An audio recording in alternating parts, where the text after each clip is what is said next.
नमस्कार, प्रणाम आप सभी को। आज मैं बात करूंगा मिलेट्स के ऊपर। देखिए, जो लोग हमारे साथ जुड़े हुए हैं पहले से उन सभी को तो मिलेट्स के बारे में पता है, लेकिन जो लोग नए जुड़े हैं अभी उनको मिलेट्स के बारे में जानकारी नहीं है। तो इसलिए आज हम मिलेट पे डिस्कस करेंगे। मिलेट देखिए अनाज होता है, आपको दिखा देता हूँ। ये पैकेट में बंधा हुआ है, पैकेट में है। ऐसे छोटे छोटे जो है दाने होते हैं इसके।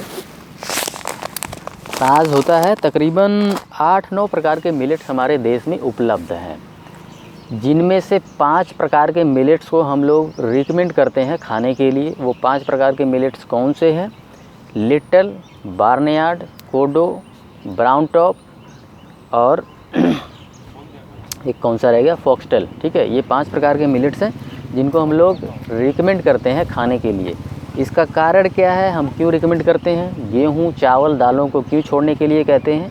इसी बात पे, इन्हीं चीज़ों पे जो है आज हम डिस्कस करेंगे। पूरा का पूरा हमारा डिस्कशन जो है इन्हीं चीज़ों पे होगा। तो देखिए, सबसे पहले तो इसमें फ़ाइबर जो है अच्छी मात्रा में है।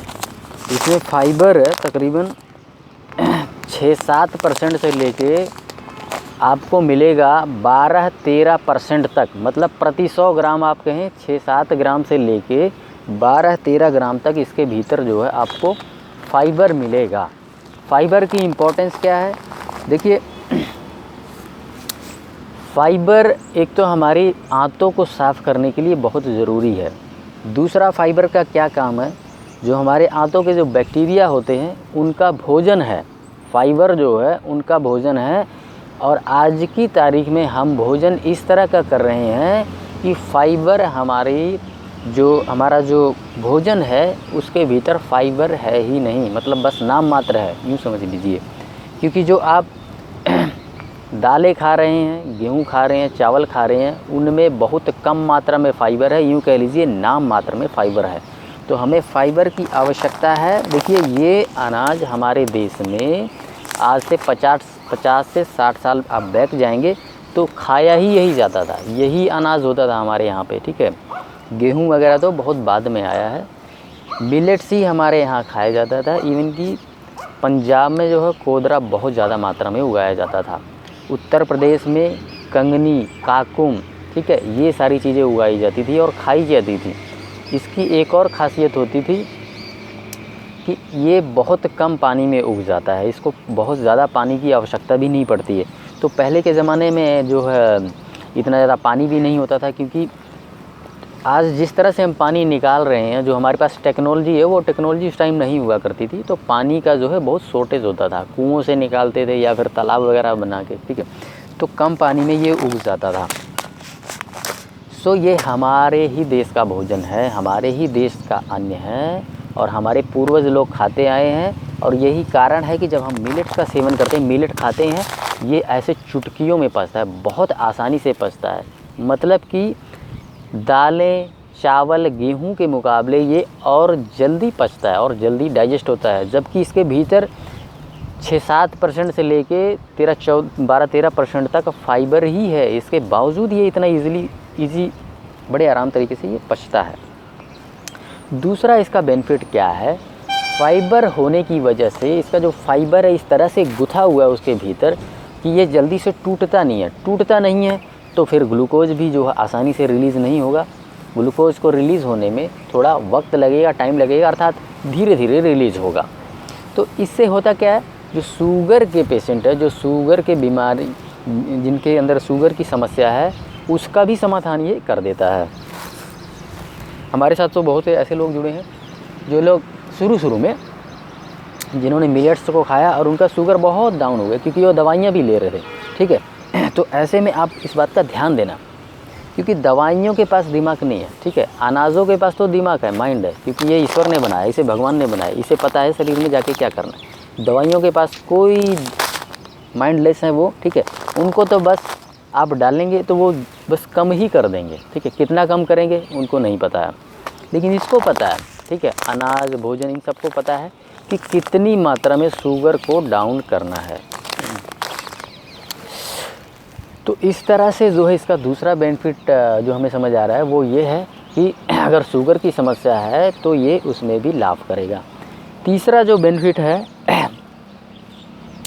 ये एसिडिटी को कम करता है, एसिडिटी होने ही नहीं देता है। ठीक है, ये मेरा खुद का भी एक्सपीरियंस है कि जिस व्यक्ति को एसिडिटी हो उसकी एसिडिटी बिल्कुल रिड्यूस कर देती है। मेरे पास बहुत ढेरों सारे एक्सपीरियंस ऐसे आए पड़े हैं। ठीक है, मेरा स्वयं का तो है ही कि एसिडिटी जो है ये बिल्कुल रिड्यूस कर देता है, क्योंकि ये एक नॉन एसिडिक ग्रेन है।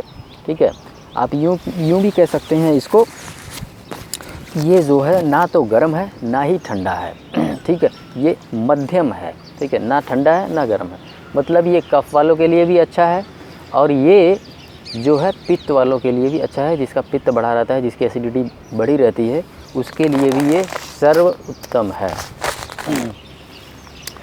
तो दोस्तों इस तरह से हमने इसके बेनिफिट्स जो है जाने। देखिए मेरा ये मानना है कि 70 to 80% बीमारियां जो है कब्ज से ही आती है और इसके भीतर जो है कब्ज को दूर करने की ताकत है, क्योंकि इसके भीतर फाइबर है। अब जब हम कब्ज को ही दूर कर देंगे तो समस्त बीमारियां जो है निकल जाएंगी। एक इसके अंदर और पॉजिटिविटी वो है, बहुत ही सात्विक आहार है, मतलब आपके दिमाग के लिए भी अच्छा है। बहुत ही एक नंबर का सात्विक आहार है। कहीं ना कहीं यही कारण है कि हमारे जो ऋषि मुनि हैं पुराने ज़माने, उन्होंने मिलेट्स को, इस प्रकार के जो अनाज हैं उनको व्रत में सेवन करने के लिए छूट दिया हुआ कि आप इस अनाज को व्रत में खा सकते हैं। रीज़न क्या है? क्योंकि ये बहुत ही सात्विक आहार है, बहुत ही सात्विक भोजन है। फल फ्रूट को क्यों अलाउ किया जाता है उपवास के दौरान? यही कारण है कि फल फ्रूट बहुत ही सात्विक भोजन है। ठीक है, सो दोस्तों शरीर को तो ये करता ही करता है। ठीक है, शरीर को तो दुरुस्त करता ही है, ये मन को भी करता है, माइंड को भी करता है। इस तरह से हमें संपूर्ण, ठीक है, इस तरह से हमें जो है संपूर्ण स्वास्थ्य मिलता है। आज की तारीख में लोगों को स्वास्थ्य का अर्थ ही नहीं पता है, बस वो ये जो स्थूल शरीर है इसका ही ट्रीटमेंट करते रहते हैं। ठीक है, भागेंगे दौड़ेंगे, लेकिन 10 मिनट बैठ के ध्यान नहीं करेंगे। ठीक है, 10 मिनट बैठ के ओम का उच्चारण कर लो।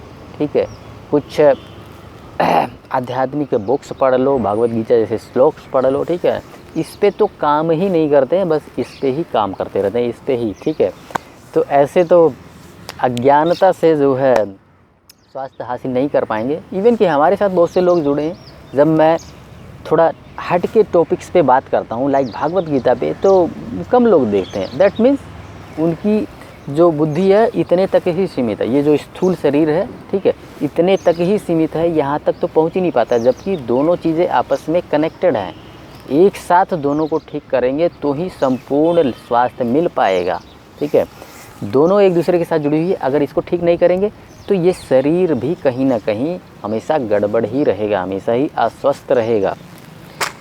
तो चलिए दोस्तों, आज हमने मिलेट्स पे बात किया है, तो इस वीडियो को यहीं समाप्त करते हैं। जाते जाते मैं आपको कहूँगा कि एक तो व्हाट्सएप ग्रुप ज्वाइन कर लीजिए, नीचे लिंक दे दूँगा।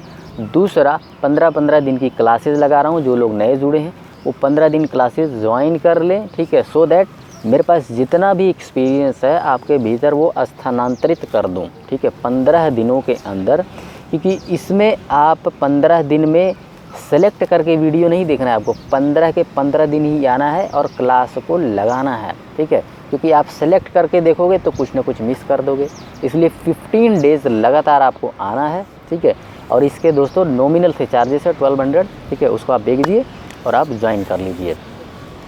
ठीक है, बाकी सारी चीज़ें सेवा भावना से ही हो रही हैं। ठीक है, आपके phone calls there is no charges. ठीक है, आप जितना मर्जी सवाल करें, जब मर्जी व्हाट्सअप करें, जो मर्जी पूछें। ठीक है, बस 15 दिन की जो क्लासेस है इसके जो है नॉमिनल से चार्जेस है, क्योंकि कोई भी ऑर्गेनाइजेशन चलाने के लिए दोस्तों पूंजी की आवश्यकता होती है, तो कोई ना कोई सोर्स होना चाहिए। ठीक है, इसके अलावा आप डोनेट भी कर सकते हैं। आप चाह रहे हैं कि ये संस्था आराम से चले, ठीक है, पॉजिटिव दिशा में चलती रहे, तो आप इसके लिए डोनेट भी कर सकते हैं। मैं उसका जो है लिंक भी आपको डाल दूँगा। तो चलिए दोस्तों, इस वीडियो को यहीं समाप्त करते हैं। धन्यवाद, आप हमारे साथ जुड़े रहें और अपने स्वास्थ्य को जो है सुधारते